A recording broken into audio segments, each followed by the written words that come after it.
I'm Bob Vila. Welcome to this old house, where today we're going to be giving you a brief look at the progress here, but we'll be taking you down to Columbia, Maryland to visit the Ryland factory, where the house of the future is being manufactured today.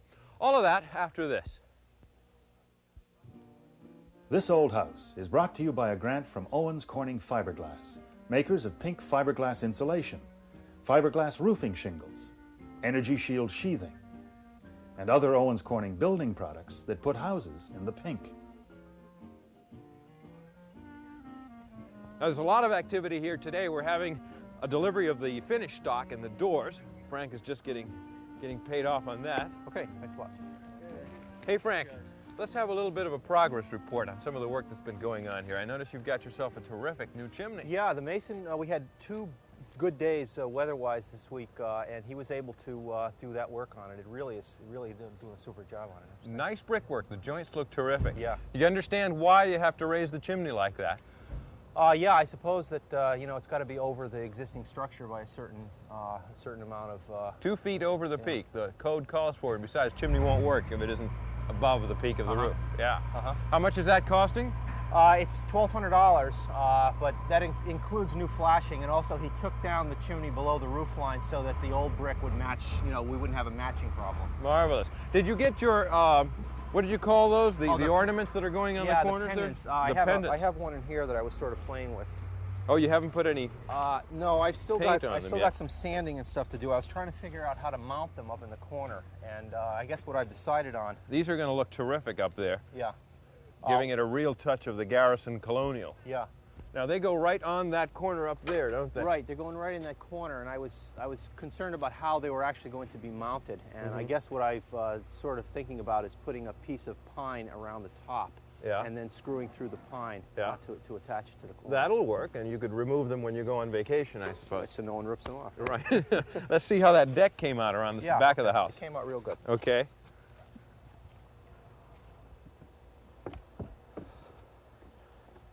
Well, yes, indeed, Frank. That deck is going to be marvelous up there.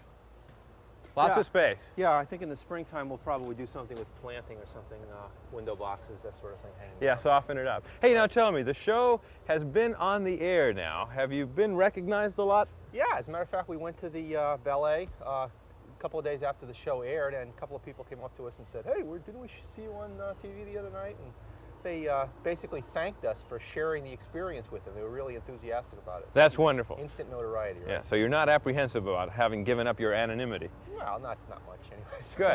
Good. Well, I think it's time now for us to take a little tour of a factory where houses are being manufactured. I met up with Charlie East, the plant manager. Let's take a look. So Charlie, what's going on here? Well, Bob, you're one of our 3 manufacturing facilities. This manufacturing facility has produced 265 houses in 1 month. That's a lot of houses. Where does the process all begin? Well, it all starts with the lumber that we get out of the Northeast, comes in by rail car. We get it all pre-cut to size. How can you have it pre-cut? Usually you just have to buy an 8-foot stud. But the mills will sell to us on what size we require for our wall height. Because of your volume? Yes. What kind of wood are you using? Well, we're using southern yellow pine. There's some pressure-treated southern yellow pine right here. Wherever you're in contact with masonry. Using spruce stud, yes. We're using spruce studs, it's kiln dried. All your construction grade lumber. Okay. Yes. Well, where does it all begin in here? Well, it all starts with the sub-assembly area. Sub-assembly. Sub-assembly area. You notice everything in here is nailed by air pressure. This nail gun is driven by 90 pounds of air pressure. And you're using these nails that have striations on them for holding power. Like ring nails, yeah, they really grip. Shank nail, yeah. Okay. So what's being manufactured in this corner? We have Laverne over here cutting headers for sub-assembly. Once he gets this nailed together, it'll go back into this rack for future use and be put into sub-assembly. All right, where do we go from here? From here, I'd like to take you over and show you our floor and roof truss operation. Trusses, all right, let's take a look. So, Charlie, what's going on over here? Our men are putting these precision-cut pieces into this jig to form a floor truss. Okay, these 2 steel rails are just a jig to hold all the pieces of wood together. That's correct. Then they'll put these steel plates with these teeth on them, nail them into place. And they don't use any nails, they just use these fasteners. That's correct. These fasteners have metal teeth on them. Okay, why do you need a floor truss anyway? I mean, why can't you just use floor joists like everybody else does? Some of our houses require a 28-foot clear span. Structurally, this is the only method that you can use that'll give you that clear span. All right. That's the only way you can do it. And then what happens? You've got a roller over here at this end that just goes over the whole thing? It's a roller press that will come down, roll over the whole truss, There you pressing go. these teeth into place. Here he goes now, Bob. Oh, wonderful. Would you like to have one of those in your home workshop? So where are the roof trusses assembled? The roof truss is made in this back corner. We can walk back here and see that now if you Let's like. go look at that. Okay, so what are they doing here? This is our roof truss department, Bob. You guys are putting together these precision pre-cut pieces to form a truss. The truss, you know, takes the place of the old conventional framing method where you used to use 2x8s and 2x6 tower beams and ridge boards. And here you get the same strength just using 2x4s, and of course you prefab it. It's all put together into this press, held in place. Well, you've got 8 of these machines independent of each other. That's correct. There's a plate similar to the ones on the floor trusses at each pedestal. Yeah. These pedestals clamp together, pressing the plate into the wood, which holds it secure. And the press itself is operated hydraulically, right? Yeah, that's correct. Wonderful. Well, let's go see some walls being built. Bob, they're right over here. All right. All right, so what's going on over here? Bob, what we have here, this is our panel line where the interior and exterior walls are framed up. Notice again, everything is framed with the air-operated gun. Now, how do they know which pieces to put where? The top and bottom plates are laid out by what we call our layout man. Layout means that the studs are marked and where they go. The exterior windows and doors are marked where they go. So each piece is very similar, but will have minor differences, right? Yes. Yeah. Ah, you have to use a hammer. Sometimes the air guns don't operate the way they should, and you have to take the nail out and replace it. Well, what's this material he's putting on top of it now? This is a new space-age product. It's only 3/16 of an inch thick. Takes the place of the old method of construction with plywood. So you don't use Fiberboard plywood machining. or fiberboard or any of those machining materials, you just use this product. Just on the exterior walls, yes. Is it strong enough? Oh, yes, it meets all the building codes. You don't need wind brace with it, and you can legally walk on it. What does this machine do? Well, this machine, Bob, routes out the window opening. If there's excess fall through, you'll have your opening formed in place.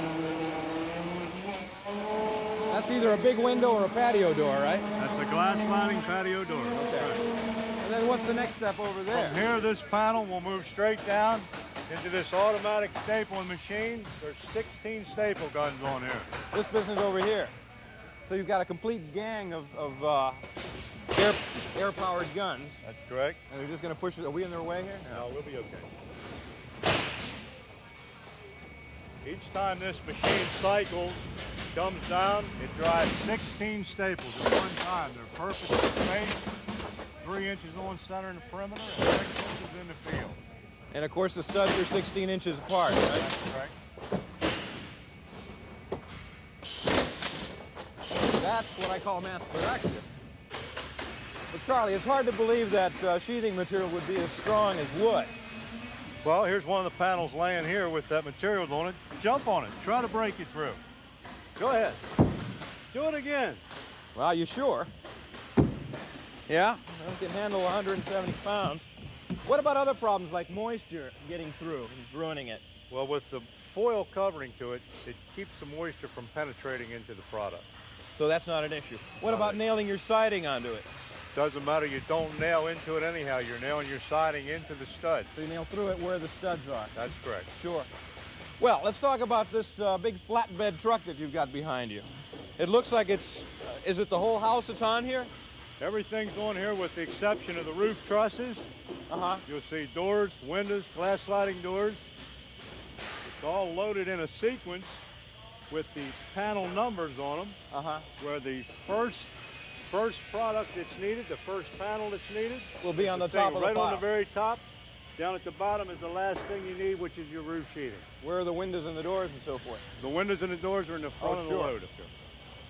So everything for this house will be on this truck when it arrives on the site. That's correct. When does it get shipped out of here? Today's Friday. It'll be shipped out Monday and will be erected before the end of the week. So in less than a week, the house will be up. That's correct. That's fantastic. I'd love to see one of these houses being put up. Well, our architect, Hugh Winstead's out in the field waiting for you. He's glad to show you one. Terrific. I'll go find Hugh. Thanks a lot. Thank you, Bob.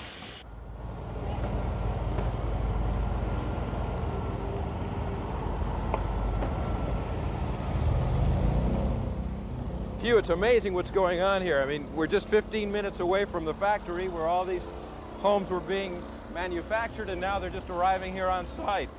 Terrific. The number of them is kind of impressive. How many of these houses are being built here?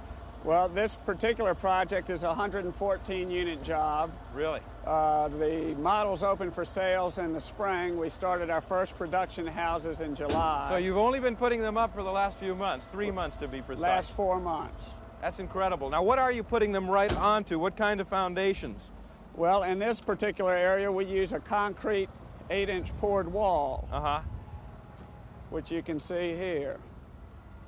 The slab still has to be poured and the steel set. Once that's done, then we'll take the packages as you see them there, put the floor deck on, and run the house right up. So in this situation, we'll actually have a 3-level house. That's correct. What kind of money are we talking about? The sales price on these units on this job is about $61,000 for the slab units, and this particular unit will go for about $66,000. Not bad. These obviously are not ready to go up. Are there others that we can take a look at where the frame is actually being put together? As a matter of fact, we have a building on the other side of this one, which is being erected right now. We can go have a look at it. Let's go take a look. In this part of the subdivision, we're ready for the framing stage. We've got our slab poured, steel set, the bearing points established, and we're ready to run our floor trusses. Yeah, here's a whole bunch of the ones we just saw being assembled, I guess. Yeah, this is a 12-inch deep floor truss. It's a 28-foot long piece of material which spans 18 feet. Well, you mean that's broken in the middle by that steel beam behind you? That's correct. That's a mid-bearing point, but we are still able to span a little bit longer to get a much more open feel to the design of the house. Yeah, you couldn't really span 18 feet just using regular 2x8s or 2x10s. You'd have to go to a bigger section of wood, which would be cost prohibitive. Terrific. And here the walls are just going up. Stairs are in place and everything else, right? Right. Use the same kind of trusses overhead. The same trusses on the second floor. You can see we've set the bearing walls here, and he's ready to run the second floor. You know, on a job like this with all these pre-manufactured parts, you don't see a man having to cut too often, do you? Just only the plywood. Most all of the walls and studs are pre-cut and assembled in the plant. And that makes a very big difference in terms of the cost of the job, right? It saves a lot of time in the assembly of the product in the field. Now, speaking of assembly, I haven't really counted heads here, but how big a crew do you need? We ask or try to use about a 5-man crew, which consists of 1 lead man. By lead man, do you mean a trained framing carpenter? That's correct. 2 intermediate carpenters and 2 laborers. Terrific. Can we go and look at one that's almost finished? Yes, we can go to another section in the subdivision. Okay.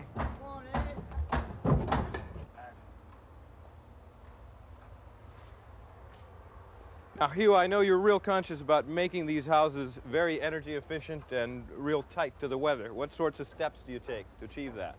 Well, we have an insulation program which begins with the windows and doors. The window that we use is an aluminum product. It's double insulated glass, and it's got a thermal break in the window section itself. That's this vinyl bead right in there, right? That's correct. And how does that work? It prevents a cold temperature on the outside of the unit from conducting through the metal to the inside of the unit, so your inside material stays warm. What about the installation of the windows? Well, of course, we install them in the same way that most everybody else does, except that we have an added feature where we caulk or set the fins in caulk so that the window is sealed to the framing members and no air can penetrate. Yeah, I can see a little bit of that down here. Tell me about this trim work you've been putting under the windows. Well, the trim work helps elevate the units from a standard building configuration. It looks a little bit better than a basic elevation. Sure, so added visual interest makes it a little more interesting. Makes Now, each one a little different. Question, when these components that were prefabbed get installed here, what about the joints? Aren't you worried about air infiltration through there? Yes, if you'll step inside, we can show you how we prevent that from happening. You do it from the inside? We do it from the inside. Well, what about the doors? Are there any special things about the doors you're putting on here? Well, you'll notice it is a steel-clad insulated door. It's superior to a wood product or a wood product with steel. It's also metallically sealed from the outside so that when you close the door, no air can infiltrate around the jamb. Which you can see here. Yeah. Well, let's take a look inside. Now, you were just saying that you take care of the air infiltration on the inside part. That's correct. This is the same joint that we just saw from the outside where two panels, two wall sections are butted together, nailed, and then we come back and caulk this joint so that no air can infiltrate between the panels. And you we do it also do the same thing on the floor. So all chances of air getting into the unit are prevented. And then you've got a full R13 or 3.5 inches of fiberglass in the That's sidewall. correct. Even though it's a 3.5-inch wall cavity, we get just a little bit more edge with the bats being an R13 bat. It's a little bit more protection. We can see what you were talking about a minute ago up here. Well, as you remember, we saw them setting the floor trusses. You can see some of the advantages from some of the other trades' point of view. We have our ducts run without having to cut through joists. We have our plumbing pipes run. We have our wires run without having to drill any 2x8 or 2x10 joists. That's very economical. Can we take a look upstairs? Yes, let's go upstairs. As you're going up the stairs, you can see the platforms that were made in the plant and the stairs that were made are all set in place. For the winders here. This was pre-assembled in the plant and installed in the field. So this is a 2-bedroom, 1-bath affair. That's correct. Pretty good size, though. Again, we try to minimize the walls to make the spaces, even though they're small, feel a lot larger. Then tell us what happens in the bathroom. What kind of tubs do you put in? Well, we're using a steel tub in this area for marketing reasons, but some of the features that continue in some of our other areas of concern in cost controls are that the plumber always locates this tub in the same place. His piping is always in the same place, so he has an economy in controlling his materials as well as his labor. Nothing is really custom. I see another advantage of that. Further down the line, when there's repairs to be made, everybody knows where their vents are and where their wastes are and all their feeds, etc. Very good. Then you do ceramic tile surrounds. We're using a ceramic tile surround in this area, again, as a marketing decision. One last question in here would be the insulation that would go in the roof. How do you deal with that? Well, we blow a fiberglass insulation product, probably about 12 inches thick. It's blown over top of the bottom cords of these trusses. I mean, first you have to install the sheetrock then. Right. We come in, we'll drywall this, and then one of the later stages of finishing the house is to blow the insulation up in this attic. We blow it as opposed to bats because it seals the tops of the trusses to give a permanent seal as opposed to places where air can get above the joist members. How much do you put in there? We put in 12 inches of blown insulation, which gives us an R30 ceiling. That's very good. What's going on the end over here? Well, one of the critical issues in this area is extremes in hot and cold. We must ventilate the attic, and the way we achieve that is by placing a cardboard bat which allows the eave ventilation to get up into the ridge. Above the blown-in insulation. Above the blown insulation. Super. So you do end up with a very tight, well-insulated house. Shall we go look at a finished version? We can see the final product. Well, Bob, let's say that you're looking for a house about 20 miles from the White House, which this one is here in Maryland. You're looking for 1,000 square feet of living space. 2 bedrooms, 1 bathroom, living dining space, and a kitchen for $65,000. It sounds like you get a lot of value. Before we go in, tell me a little bit about the front facade here. Well, we specialize in pre-finished materials on our houses. What you see is some aluminum siding, vinyl shutters, and we have some trim materials that we use as accents on the elevation. But essentially, you're after the low maintenance aspects of it. That's correct. Well, shall we look inside? Sure. As we come inside, you can see we're stepping on a vinyl sheet goods foyer, and we have a powder room option right off of the hall. Very nice. Done a real nice job of decorating the model. Of course, that must help with sales. It does. It's a tool for people to see how they would actually live in the unit. And the size of this kitchen is superb. I mean, I love a kitchen that's big enough to put a table in. That's correct. What do you get for the $65,000, though? You don't get the table and you don't get the wallpaper, etc. No, but you do get the finished kitchen, which includes your countertop, some dishwasher disposal, stainless steel sink, and a range hood. I like that feature behind the sink with the pass-through and the shelf, and then the living space open just beyond it. The open plan concept, which is very popular in this marketplace. Do you bother to duct your stove hoods, or are they just the filter variety? Well, we duct these to the outside air, mainly because of the insulation package that we looked at earlier today. The houses are so tight that we want to get any odors to the outside as soon as we can. Yeah. That would include your dryer vent, your powder rooms, and your range vent. When it's built as tightly as this house is, that's important, isn't it? That's correct. Now here's the living room that we looked at when we were looking at the floor trusses in detail. Here you can see the benefit of the floor trusses in that you have a 20 by 18 foot space with no beams in Which is uncommonly large for a house that's only 1,000 square feet. Is this part of the $65,000 deal here, this terrace? Well, this is a method of extending to an outside space. It's a deck option. We offer it in this area for about $1,500. Well worth it, though, because, I mean, having the option of a little outdoor living is terrific. I notice you've got wall-to-wall carpeting everywhere. Yes, this is also a maintenance feature for us. Hardwood flooring, of course, was popular in some of the older houses. This is a more conventional building method now. It's also less money, isn't it? It's less money, yes. Okay, this is a staircase similar to the one we were just walking up back in the construction This is the area. finished product with the carpet on it. You remember the winders being built in the plant, and now here they are in the finished stage. Very nice. Again, the full 20-foot width in this room, right? Yes, this is the master bedroom where we looked at the insulation detail earlier. This is approximately the same place we looked at that detail. Tell me about the ceiling. I've really never seen this kind of a ceiling finish before.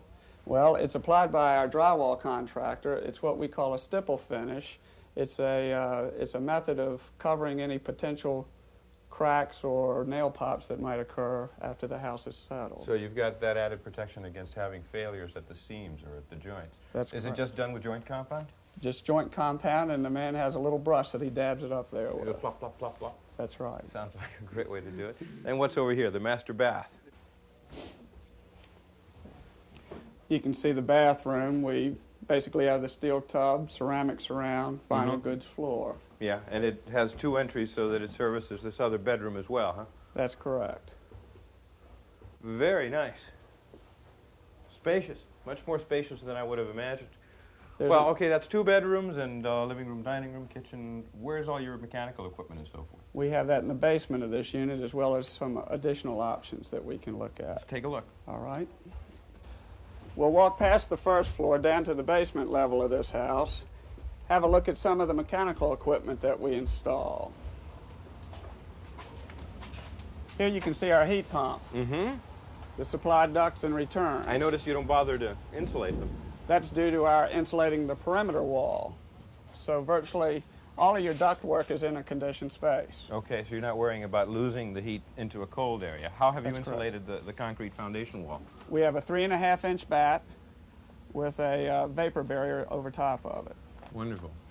So that's very efficient. And of course, when you buy this, you get this whole level looking like this, rough, right? That's essentially correct, yes. And what we then have is an opportunity for the customer to come in and finish off this basement like he would like to live in it. That would have a lot of appeal to me. I mean, the do-it-yourself ability, the sweat equity aspect of it. So what we've done here is shown the customer some of the ways that he can finish it off if he so chose to, and he can buy this as an option.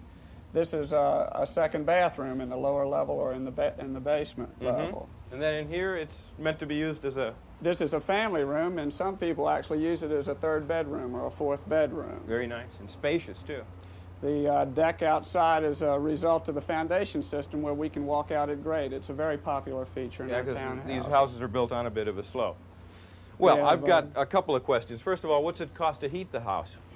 Well, we think it's going to cost about $70 a month, which will include the peaks and valleys, your heating and cooling seasons, as well as all your light fixtures that Well, need your to cooling operate. season is pretty heavy around here, isn't it? A couple of months a year, it'll be extremely cold, as well as a couple of months a year, it'll be extremely hot. Basically, it's a very good price, $70 a month.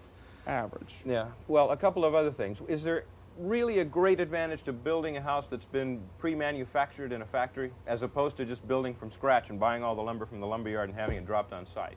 Well, we get some tremendous benefits in the quality and in the buying power of the volume of material we buy. We think that we can save about 10% in the sales price of the house due to this. That's the bottom line. You can sell these houses for 10% less. Less than if we were to conventionally stick build them, without the benefits of those buying powers. Right. What about warranties on the place? We warranty the house as a typical builder for a year, and we stand behind any structural defects for us for life. A lifetime guarantee on any structural problems? As long as we're in business. Well, that's a very unusual guarantee and a good one. Well, listen, I'm not moving to Maryland, but thanks, thanks a lot for the tour. It's a good product, and I'm glad we got a look at it. We're just about out of time for today. Before I go, I want to share with you a quick tip that was sent in by Don Stultz, who watches This Old House on KOAP TV, Portland, Oregon. He writes, "For old rusty pliers and wrenches that are stiff to open and close, let them soak in antifreeze for a few days. The rust deposits are broken down and they'll work good as new." Good idea. We're going to send you a This Old House t-shirt, Don, and a brand new This Old House hat. If any of you out there watching have a quick tip you want to share with our viewers, jot them on a card and send them to me at This Old House Quick Tip, Box 1985, Boston, Massachusetts, 02134. That's all the time I got for today. Join us again next week. Till then, I'm Bob Vila for This Old House. This Old House is brought to you by a grant from Owens Corning Fiberglass, makers of pink fiberglass insulation, fiberglass ceiling panels, bathing fixtures, and other Owens Corning building products that put houses in the pink.